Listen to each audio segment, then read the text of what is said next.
Assalamualaikum warahmatullahi wabarakatuh.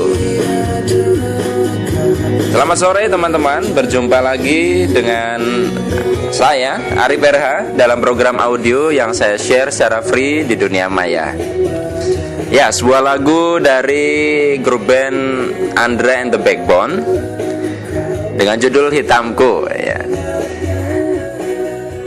Topik kita akan kita fokuskan kepada salah satu kata-kata ya dari lagu yang barusan Anda dengar, yaitu tentang kata maaf. Ya, tadi Anda mendengarkan ada kata-kata yang kurang lebih bunyinya begini ya.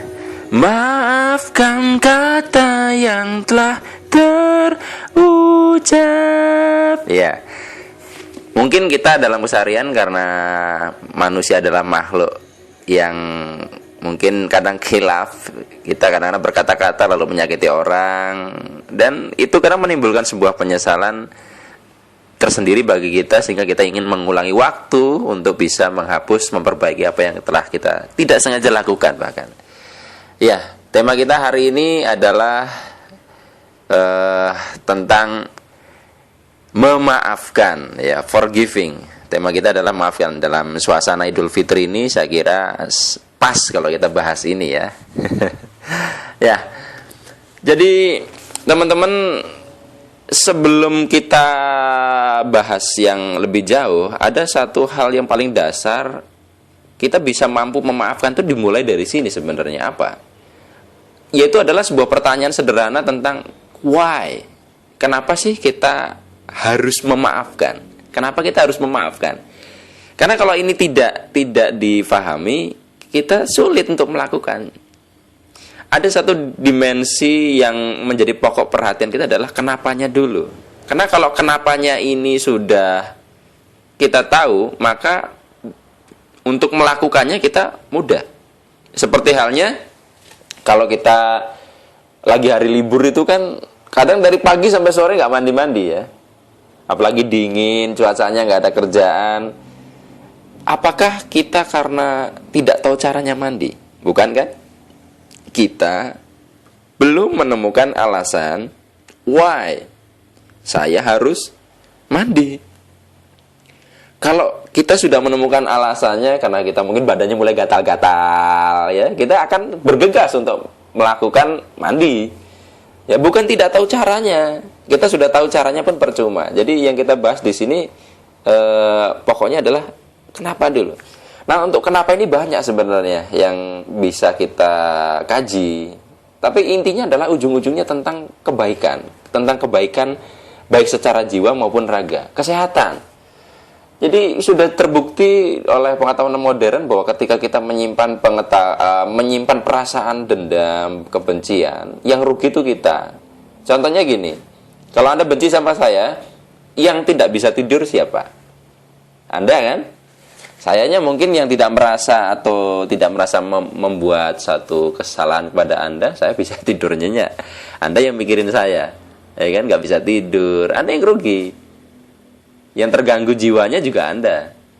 Karena kurang tidur Anda bisa sakit. Yang rugi juga Anda. Jadi benar kata-kata para orang bijak zaman dulu bahwa ketika kita menyimpan kebencian itu seperti kita minum racun, tetapi kita berharap orang lain yang mati. Kita yang mati malah sebenarnya. Kita mati duluan. Atau sebagai ilustrasi, kita seperti ingin melempar seseorang dengan batu yang menyala panas sekali. Nah, ketika kita ingin melemparkan orang lain dengan itu, orang yang pertama terbakar adalah tangannya kita sendiri sebelum kita melemparkannya. Jadi memang ujung-ujungnya memang nggak baik gitu menyimpan kebencian, dendam itu. Nah, disinilah fondasinya kenapa kita kudu memaafkan. Kalau kita disadari di sini, maka kita akan mudah beranjak untuk menginjak kepada tahapan memaafkannya. Di situ dulu alasannya. Kenapa sih kita harus memaafkan? Kalau kita sudah menyadari sepenuh hati itu untuk kebaikan diri sendiri, kita lebih mudah untuk melakukan memaafkan ini. Nah, teman-teman, sebenarnya bagaimana sih kita tahu bahwa kita tuh sebenarnya masih menyimpan kebencian, masih belum memaafkan? Itu tahunya dari mana? Banyak sih cara untuk mengetahuinya. Jadi hari ini saya ingin share 5 tips ya, 5 tips untuk mengidentifikasi kita sebenarnya masih punya dendam nggak sih, masih punya kebencian nggak sih sama orang. Nah, ada 5 apa aja? Yang pertama, teman-teman coba Anda jawab 5 pertanyaan ini dengan jujur.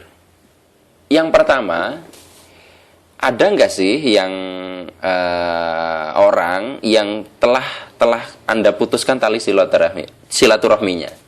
Anda sengaja memutuskan komunikasi dengan dia. Ada nggak? Nah, berapa lama? Apalagi kalau saya bertahun-tahun ya. Ini yang saya maksud, kita putuskan secara sengaja silaturahminya, bukan misalkan karena faktor jarak, karena faktor nomor HP-nya nggak tahu, sudah kena keadaan sibuk sendiri-sendiri, itu lain ya. Tapi kita memang memutuskan, udahlah, saya nggak mau lagi lah berkomunikasi dengan dia. Nah, ada nggak? Kalau ada berarti perlu kita cek, jangan-jangan saya menyimpan kebencian. Ini, jangan-jangan kita menyimpan kebencian. Tapi kalau kasusnya sekarang di sini ada dunia maya ya, kita harus bedakan juga antara berteman di Facebook dengan silaturahim. Beda, karena nyatanya saya masih bisa bersilaturahim dengan tetangga saya, meskipun tetangga saya tidak pernah internetan. Jadi bukan berarti saya nggak punya Facebook sama dia, terus saya nggak bersilaturahim. Nggak juga. Jadi bukan ukuran ya, bukan ukuran. Baik. Itu pertanyaan pertama untuk mengidentifikasi, ada nggak? Dijawab dengan jujur. Perasaan kita jujur ya.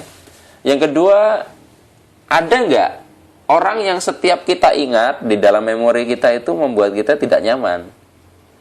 Ada perasaan itu nggak enak, gitu. Misalnya misalkan Anda dengan saya pernah menjalin sebuah persahabatan, tiba-tiba terjadi satu hal yang mungkin gesekan ya, friksi, bisa miskomunikasi atau apapun itu. Nah, selang berapa waktu, setiap Anda ingat saya, lihat wajah saya, gambar saya aja, bahkan dengar nama saya, Anda sudah nggak enak perasaannya. Nah, kalau ada, berarti ada yang perlu kita cek.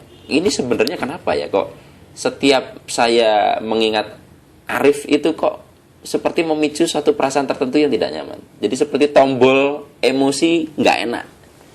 Nah, ini adalah satu ciri, ada sesuatu yang perlu kita cross check di dalam diri. Jangan-jangan kita belum memaafkan. Kemudian pertanyaan yang ketiga yang perlu kita tanyakan kepada diri sendiri adalah, ada nggak orang yang, nah ini kalau menurut saya udah parah ini kalau sudah sampai begini ya. Ada nggak orang yang selalu kita harapkan mengalami suatu kesialan? Jadi seperti kita mengharapkan balas gitu lah, pembalasan. Ya, bahkan di dalam doa kita sehingga, ya Allah, saya memaafkan dia, ya Allah, saya maafkan, saya biarkan aja Engkau yang membalas. ini sebenarnya kita sudah memaafkan belum? Oke, mungkin kita tidak menginginkan suatu kejadian buruk terhadap orangnya, tetapi ketika kita mendengar dia apes gitu ya, dia mengalami sebuah bencana atau kesulitan, kita kok senang. Nah, ini satu hal yang perlu kita cross check. Ada sesuatu yang tidak beres dengan diri kita terkait dengan memaafkan. Kemudian yang selanjutnya adalah, ada nggak suatu kejadian di masa lalu yang terus kita sesali? Nah, ini agak spesifik. Ada nggak sesuatu yang kita sesali? Kita seperti ingin mengulang waktu dan menghapus itu. Ini nyangkut juga, akhirnya saya sisipkan di sini. Ada 2 hal yang harus kita perhatikan dalam memaafkan, adalah memaafkan. Ada 2 ya. Jadi saya sisipkan di pertanyaan-pertanyaan ini. Kita perlu juga mengcross-check apakah kita jangan-jangan belum bisa memaafkan diri sendiri juga. Bukan hanya memaafkan, bukan hanya faktor sesuatu di luar diri. Diri sendiri bisa kita belum maafkan, sehingga kita terus menyesal. Apakah menyesal salah? Enggak. Cuman ketika berlebihan, tidak ada gunanya. Karena penyesalan memang awal dari kita melakukan perbaikan. Tapi kalau berlarut-larut, ini nggak baik juga. Kita terpenjara di situ akhirnya. Oke, ada nggak sesuatu yang kita sesali di masa lalu? Ini, kita bisa jadi indikator nih kalau jawabannya iya, nah ini berarti repot ya, harus kita segera benahi. Dan yang terakhir adalah, Anda nggak orang yang selalu kita lihat jelekannya dan sulit sekali kita lihat kebaikannya. Jadi kalau misalkan Anda lihat saya, itu lihatnya jeleknya aja. Padahal kan yang namanya sesuatu di alam semesta ini kan mesti ada min plus ya. Seperti misalkan saya menikah dengan istri saya, mesti ada kekurangan kelebihannya. Saya bisa menerima dan saling memperbaiki diri. Tapi ketika kita melihat orang itu jeleknya aja, itu tanda kita benci loh. Karena kita jadi nggak objektif melihat dua sisi, nggak melihat kanan kiri, kita lihat kanannya aja atau kirinya aja, ngeri. Ya, itu ciri kita ada sesuatu yang tidak beres dengan kita terkait dengan memaafkan. Nah, itu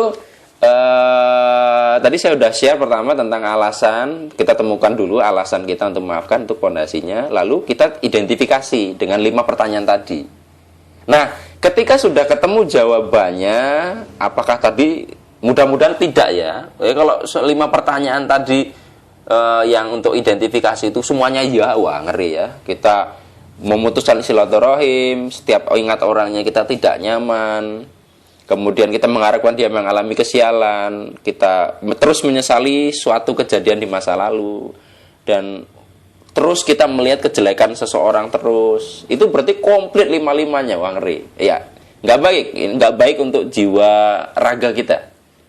Ya, kalau kita sayang dengan diri sendiri, maka solusinya memaafkan. Jadi memaafkan itu adalah kepentingan kita, bukan kepentingan orang lain. Karena gini, kalau misalkan kepentingan orang lain ya, kepentingan orang lain gitu, bukankah misalnya contohnya gini, yang salah memang bukan Anda. Nah, orangnya ini yang berbuat salah ini suatu saat wafat, sudah meninggal. Kalau kita belum bisa memaafkan, itu orangnya udah nggak ada aja, kita masih tersiksa. Orangnya udah meninggal, udah nggak ada, masih tersiksa. Ini dia. Nah, yang terakhir pada kesempatan kali ini saya ingin sharing adalah pilihan sikap kita. Pilihan sikap kita terhadap sebuah kejadian. Karena kadang bisa jadi kita salah bersikap ketika mengalami sebuah kejadian yang kita anggap tidak enak. Jadi jangan sampai kata memaafkan ini juga tidak memberdayakan kita. Jadi apa sih yang bisa kita pilih? Teman-teman, saya pernah melakukan simulasi di sebuah pelatihan. Ada seseorang, saya minta ke depan, saya pilih seorang pria, saya ajak ngobrol di depan, santai ya. Ketika dia sudah nyaman, tampar pipinya keras, pak ya, Anda bisa kebayang ya, dan itu keras loh ya. Ada pernah saya milih itu pas di sebuah perusahaan pelatihan itu, dia responnya ngomong kasar dan dia marah, betul-betul marah sama saya. Nah, pada saat itu saya tanya, saya mau nanya kepada Anda, saya bilang, Anda mau membalas menampar, Anda mau terima, ikhlaskan saja, atau Anda mau berbuat baik sama saya? Ya, misalnya Anda mau kasih saya duit, saya bilang gitu ya. Orangnya dan bilang, saya mau balas nampar, Pak. Saya balas nampar, katanya. Oke, saya kasih kesempatan nampar. Plak, dia nampar saya. Terus saya menanya, lega nggak? Lega. Oke, saya ajak ngobrol dulu. Ternyata setelah beberapa detik, dia yang tadinya lega itu jadi menyesal. Kenapa ya saya membalas? Nah, ini dia. Teman-teman, ada 3 pilihan sebenarnya kalau kita mengalami kejadian yang tidak enak dalam hidup. Ini kalau kasusnya kalau orang lain sengaja menyakiti kita ya, dengan sengaja. Pertama adalah bukan berarti contohnya, wah Pak, berarti kalau misalkan kita menuntut seseorang ke pengadilan itu tidak baik. Oh, belum tentu juga, karena dalam hubungan kemanusiaan kita perlu juga mengedukasi orang lain untuk jera supaya berubah. Tetap perlu itu ya, untuk beberapa orang yang memang harus diperlakukan begitu. Baik, ada 3 pilihan. Pertama, Anda bisa memilih buruk dibalas buruk, kayak tadi, tampar balas tampar. Itu adil. Tetapi yang sering terjadi kadang kalau kita melakukan ini, pembalasan begini meskipun setimpal, kadang muncul perasaan menyesal tadi. Ya, kalau Anda sudah bisa membalas mukul lagi, menyesal juga. Ujung-ujungnya kita menderita lagi. Jadi di sini ada poin yang perlu kita cermati. ketika kita melakukan pembalasan yang setimpal yang ini, yang saya sebut sebagai memilih berperilaku adil di sini adalah kita betul-betul setara sehingga kita tidak terjebak lagi dengan perasaan menyesal. Jadi dan di sini sudut pandang yang tepat kalau menurut saya adalah yang kita balas itu perbuatannya, bukan kita benci orangnya. Dan sudah ya, kadang kita dipukul sekali, kita membalasnya 2 kali. Wah, ini nggak adil, justru kita malah kita zalim. Adil di sini tadi tampar balas tampar. Setelah itu sudah bubar, lepas ya. Kayak bertinju, sudah selesai, di luar ring sudah selesai gitu. Yang kedua, kita bisa step lebih tinggi lagi, yaitu kita nerima dan ikhlaskan saja. Ditampar tadi ya sudah lah. Mungkin dia lagi khilaf, ya, gak apa-apa. Tapi cermati ya. Jadi jangan sampai kita sebenarnya kelihatannya ini sabar menerima, tapi dalam hati sebenarnya adalah kita memendam sebuah kebencian tadi. Kita bisa memilih seperti ini. Contohnya, kalau bagi yang muslim, Nabi Muhammad dulu dilempari kotoran unta, dikata-katakan kasar, dia mampu beliau mampu tidak membalas. Ya sudahlah, gitulah, nggak apa-apa. Nah, ini luar biasa. Orang tua itu begitu, orang tua kita juga sama lah ya, karena bisa memaklumi anak-anak yang masih mungkin ketidaktahuannya mungkin ya. Iya, orang tuanya ya sudahlah, nggak apa-apa, namanya juga anak-anak gitu kan. Nah, kemudian yang terakhir, kita bisa memilih yang paling tinggi dalam sikap ini, yaitu buruk kita balas dengan kebaikan. Ini memaafkan yang levelnya lebih tinggi, ya. Yaitu kita contohnya tadi ditampar, tapi malah kita menyalami, makasih Pak, Bapak sudah menampar saya. Bapak adalah guru saya untuk sabar. Dan tapi ini benar-benar dilakukan, dan karena Bapak jadi guru sabar saya berikan uang 100.000. Nah, mampu nggak kita melakukan itu? Mampu nggak kita berbuat baik kepada tetangga yang jelas-jelas dia sinis sama kita? Ini tantangan. Atau rekan kerja, mampu nggak? Ya tadi contohnya, kalau misalkan saya dalam riwayat bagi yang muslim, nanti yang beragama lain silahkan dicocokkan dengan kisah-kisahnya sendiri ya. Jadi Nabi Muhammad dilempari kotoran unta bukan hanya menerima, tapi bahkan mendoakan semoga orang tersebut diberikan hidayah, diberikan kesadaran, berbuat baik malahan ya, mungkin diberi makanan. Itu luar biasa. Tapi ya itulah, tadi minimalnya kalau misalkan memang keadaannya menuntut kita untuk membalas, yaitu asasnya keadilan ya.